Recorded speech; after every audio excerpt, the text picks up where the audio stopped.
everyone, before we get into this episode of People Say, I want to mention that we do have a Patreon at patreon.com/Nintendo Prime.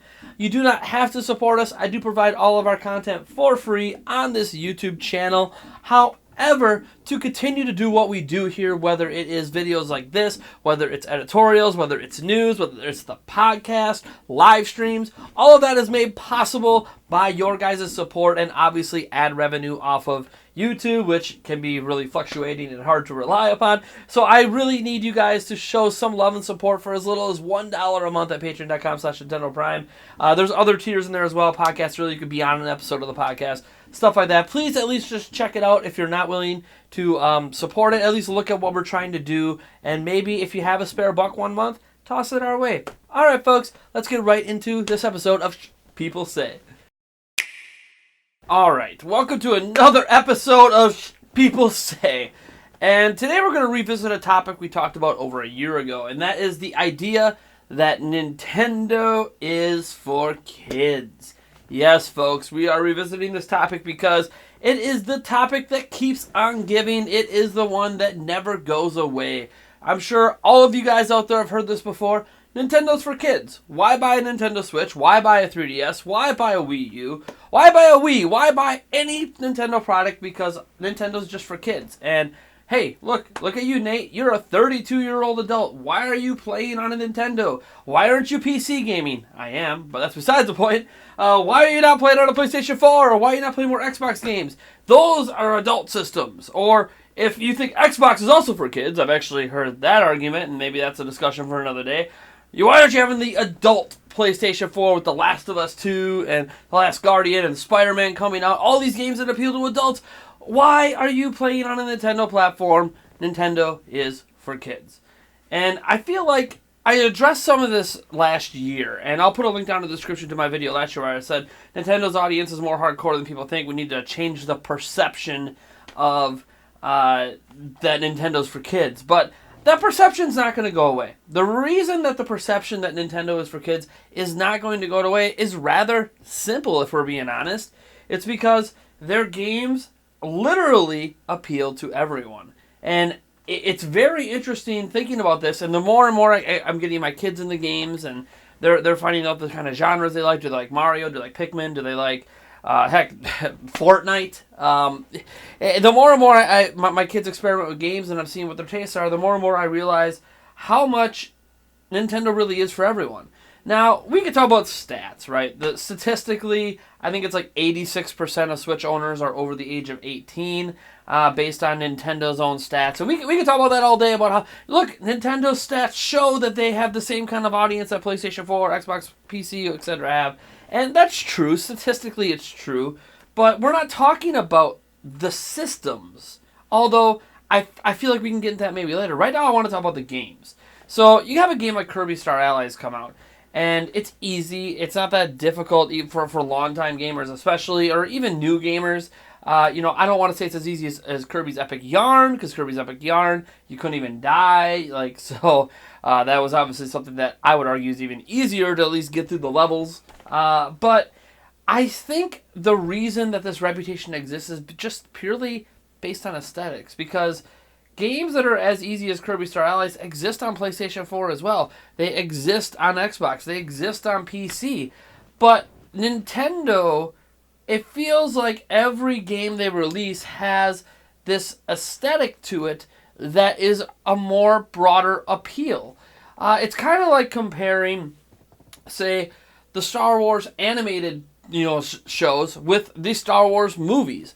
And I'm not talking about the animated movies. I'm talking about episodes 1, 2, 3, 4, 5, 6, 7, 8, 9, 10, whatever. However many episodes they end up making. So we have the episodic, real life Star Wars videos versus the animated series. The animated series is targeted for kids or teens, and then you have the big Star Wars movies that are targeted at teens to adults. And I understand all that, but Nintendo's aesthetically leans more towards the Star Wars animated series style. Even Breath of the Wild, as much as it takes maybe inspiration from Studio Ghibli and all that stuff, Breath of the Wild is still a more subdued look. It's not hyper-realistic. And I feel like there's this direct association with hyper-realism and games for adults, which is weird because I've seen in the past when I used to babysit, when I used to run daycares, that kids that are between the ages of like 8 to 15, they actually prefer the hyper-realistic games. Those are kids. Those are children. And they like the hyper-realistic looking games because they think that's what they should be into. Because that's what's cool. Whereas when I sit here with Nintendo games, I'm like, oh, that's cool that you're playing the latest Call of Duty. Nothing wrong with that. Black Ops 4, you want to enjoy that. You enjoy Fortnite. You enjoy PUBG. That's fine. It's fine to enjoy those games. But then I'll be like, yeah, but my favorite game last year was, Breath of the Wild or Super Mario Odyssey. And they'll be like, haha, why are you playing a game for kids? It's like, you're misrepresenting what those games mean. And again, this is a cultural perception in general. You'll see this in movies, as I pointed out. Certain movies will be like, it's for adults or it's for kids. One of my favorite movies to come out this year was The Incredibles 2. The Incredibles 2 is absolutely stunning, absolutely amazing. Maybe even better than the original Incredibles. Do I go that far? But that movie, I took my children to, or took my daughter to, and I ended up enjoying it more than other films I saw this year. And I kept thinking, why is that? The game, the target audience of The Incredibles 2 is children, but as a person who loves movies, I actually really loved it myself. And I would go to that movie by myself again and again and again. I would take my friends to it. Why not? And I feel like that's what Nintendo is stuck in, is where, yes, things like Pokemon, like Mario and Zelda and Splatoon 2, Nintendo builds them with the intent of having an appeal to a younger audience because they want to bring up new generations of gamers. Nintendo has publicly stated this many times. They don't want the video game series or the video games in general to stagnate. Just keep appealing to the same people all the time. You got to keep introducing new gamers into gaming. You can't just ignore that audience or the spectrum eventually vanishes. So they try to build all their games, art style wise or gameplay wise or whatever, with that in mind of introducing a new younger generation into video games. However, they don't do that while forgetting the core audience. They do that and still could target things to adults. In that sense, I kind of view Nintendo as the Pixar of video games. They make things that truly, truly appeal to everything. I was watching WALL-E yesterday with my kids, right? Another Disney movie, great movie. Very touching, very, very interesting perspective on the way of the world and where things could end up in the future and all this stuff, and obviously the story of WALL-E himself, and it's a very, very good movie. One of the best movies I think Disney's ever put out, and they've put out a lot of gems. And the thing is I feel like that's a good encapsulation of what Nintendo does. They make these engrossing games, and they make it so everyone can enjoy it. If you're a kid, you're going to enjoy it for different reasons. My children don't understand the engrossing, deeper thought details that go into a movie like WALL-E, but they enjoy the silliness of the robot and the goofiness of the other robot, and the fact that all these fat people are rolling around in these chairs and not even paying attention to each other, and they think it's hilarious. And when the guy does the virtual golf thing, he's like, ah ha ha ha. That's all funny, but they're not getting the deeper meanings because there's a very deep meaning in that movie, and that's the way Nintendo develops their games. It's pretty easy to pick up and play almost any Nintendo game, maybe Xenoblade Chronicles 2 or the Bayonetta games, although those aren't made by Nintendo, as exceptions. But in general, Nintendo games are easy to pick up and get into and just enjoy on the surface level of just having pure fun. But then if you dive deeper in, there are deeper and deeper meanings. And Breath of the Wild is a great example of this. My children love Breath of the Wild. They can't get off the Great Plateau. I don't even know if they've completed a shrine yet. But they try very hard, and they just enjoy. Yeah, they die a lot, but they just enjoy the act of running around and seeing this world and picking up items off the ground and trying to beat enemies. Sometimes they do, sometimes they don't. But they enjoy that freedom, that just pure, unadulterated gameplay.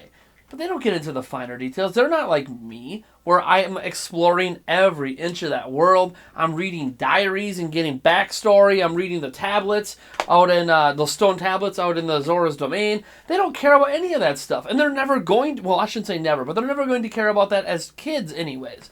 There's this deeper underlying stuff happening in Breath of the Wild that they do not understand because they just enjoy the gameplay. And I feel like that's okay. I feel like what Nintendo does is create this for kids reputation by making games that have a surface level appeal to everyone, but then a deeper meaning appeal that's only going to be hit by the older audience. You see this in Splatoon and Splatoon 2.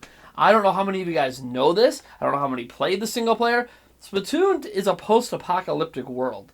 And you don't get that feeling by just playing the multiplayer. You learn this in the story, and you learn that humans existed at one point, and all this dark stuff. If you just don't even want to go back and play the original Splatoon, go and look up the story of Splatoon online. It's got a very, very dark history, just like there's a very dark history behind Tingle from the Zelda series that everyone likes to hate on so much. Go look up Tingle's backstory, and you're going to feel bad for Tingle because he's been through hell and back. Let me tell you, between his parents and Mr. Rupee, it's just not good. But setting that aside, there's all this deeper stuff that is just as deep, I'd argue, as a game like The Last of Us, or The Last of Us 2 that's coming up, or the Uncharted series. All these series that have really deep, super in-depth stories with amazing gameplay. Nintendo's there with the gameplay, and they also have the story stuff, but they don't shove it in your face. They don't force you to have to dig deep into these stories outside of a game like Xenoblade Chronicles 2. And that's where it's really cool that they have a game like Xenoblade Chronicles, or Xenoblade Chronicles 2 and Xenoblade Chronicles X, because that breaks the normal Nintendo mold, where Nintendo typically makes their games appeal to everyone and have deeper underlying meanings to it that the older audience will understand. With Xenoblade Chronicles 1 and 2 and X, they're just full on going, look, we are a deep, story-heavy game. We want you to dive into it, and we want you to just get engrossed. The ending of Xenoblade Chronicles 2 was, like, wow, mind-blowing. It made me... It made me cry tears of sadness and tears of joy. And I didn't even beat the game myself. That was just watching someone else beat it on a live stream. And I'm just, like... how emotionally impacted I was by that. Nintendo games usually don't go that far. They don't go deep into the recesses of your mind and pull out things like that. But they have games that do that. Nintendo, as I said, they are Pixar. They make movies for everyone. Video games for everyone. And I don't want Nintendo to change. I don't think Nintendo needs to branch out and make their own Uncharted series or their own Witcher series or their own Call of Duty. I don't think that would be true to what Nintendo is. Now, that doesn't mean they can't partner with other companies that will do that kind of stuff. Obviously, we assume Metroid Prime 4 is going to be targeted with an older audience in mind, but, maybe it'll have that base gameplay core appeal to a younger audience as well. And maybe it won't go hyper-realistic in visuals. Maybe it will.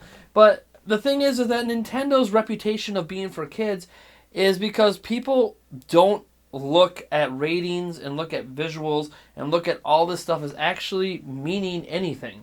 I've been called a man-child for playing Nintendo games. A man-child for having a Nintendo YouTube channel because of my passion for Nintendo at my age. That I should have grown up and should be over it by now. And what exactly am I growing up to? What am I trying to get over? I'm not denying the excellence of games on other platforms. There's a reason that I'm highly interested in PlayStation 4. There's a reason I game on PC. I do like these other games with these different types of storytelling and these various types of gameplay and these various visuals. But if I'm being completely honest, when I look at something like Tomb Raider, and then I glance at Destiny, and then I glance at Call of Duty, and I glance at Battlefield, and I started looking at them all, and I'm like, you know what? If you take certain screenshots at certain moments in those games, I couldn't tell you which game is which. They lack the standout artistic feelings that I get from Nintendo franchises. I could tell a Kirby game from a Yoshi game, from a Mario game, from a Zelda, from Metroid. You can just tell these stark differences in visual styles, even within that whole cartoony look. Nintendo does a good job of stylizing their games. And I'm not saying there's anything against going down that hyper-realistic route. There's nothing wrong with that, and I enjoy plenty of games that do that.